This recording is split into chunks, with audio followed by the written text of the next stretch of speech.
Hey guys, how's it going? In this video we're going to go over question 2 from the 2018 SQA National 5 Physics exam paper, so let's get into it. Question 2 says two students are investigating the acceleration of a trolley down a ramp. Part A says the first student uses the apparatus shown to determine the acceleration of the trolley. So we've got a trolley with a card on it going down a ramp where we've got two light gates X and Y, and there's a ruler used to measure the length of the card, a stop clock to measure the time for the trolley to pass between light gates X and Y, and an electronic timer connected to each of the light gates in order to measure the time for the card to cut through the light gate. It then says some of the measurements made by the student are shown. So we have the time for the card to pass through light gate Y is 0.098 seconds, the distance between light gate X and light gate Y is 0.22 meters, the length of the card is 0.045 meters, and the time for the trolley to pass between light gate X and light gate Y is 0.56 seconds. The student determines the instantaneous speed of the trolley at light gate X to be 0.32 meters per second. Part 1 says state the additional measurement made by the student to determine the instantaneous speed of the trolley at light gate X, and there's one mark available here. Well, if we look back at the table of data, in order to find the instantaneous speed of the trolley at light gate X, we need the length of the card, but you'll see all the other data is to do with light gates Y or X and Y. It's not just to do with X on its own. So in addition to the length of the card, we also need the time for the card to pass through light gate X. So we can say here we also need the time for the card to pass through light gate X, and that would allow you to calculate the instantaneous speed using the length of the card as your distance and the time for the card to pass through light gate X as your time. Part 2 says to show that the instantaneous speed of the trolley at light gate Y is 0.46 meters per second, and there's two marks available here. Well, again, looking back at the table of data, this time we need the length of the card and the time for the card to pass through light gate Y instead. So we're going to use 0.045 meters and 0.098 seconds. So it says note the distance here will be the length of the card, and we're trying to find the instantaneous speed V.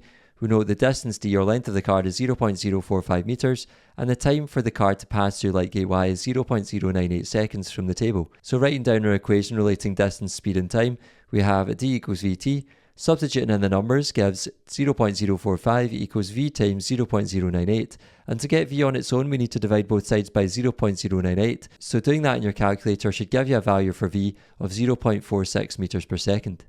Part 3 says determine the acceleration of the trolley down the ramp, and there's 3 marks available here. Well, looking back at the diagram, in order to calculate the acceleration of the trolley down the ramp, we can use the equation a equals v minus u over t, so that means we need an initial speed, a final speed, and a time. So the initial speed u is going to be given by the instantaneous speed of the trolley at light gate X, the final speed v is going to be given by the instantaneous speed of the trolley at light gate Y, and we need the overall time for the card to pass between light gates X and Y, as this will be our time in the equation. And we're given this time in the table as 0.56 seconds. So writing down what we know from the question, we're trying to work out the acceleration A.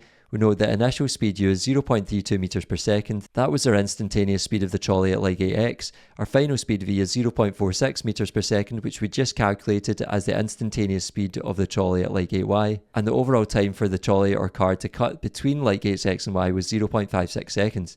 So writing down our equation, we have a equals v minus u over t. Substituting in the numbers gives 0.46 minus 0.32 divided by 0.56, and putting that into your calculator should give you an answer of 0.25 meters per second squared. Part B says the second student uses a motion sensor and a computer to determine the acceleration of the trolley. So this is a different way of doing it. And it says the student releases the trolley. The computer displays the velocity time graph for the motion of the trolley as it rolls down the ramp, as shown. So we've got velocity in meters per second on the y-axis and time in seconds on the x-axis. And you'll see we've got this constant acceleration shown. And it says determine the distance travelled by the trolley in the first 2.4 seconds after its release, and there's 3 marks awarded here. Well, you should remember that in order to find distance or displacement from a velocity time graph, we need to work out the area under the graph. So that is the area between the line and the x-axis. So we can say that the distance here equals the area under the velocity time graph.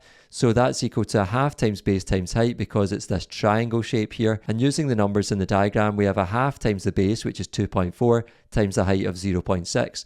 And putting that into your calculator should give you an answer of 0.72 meters.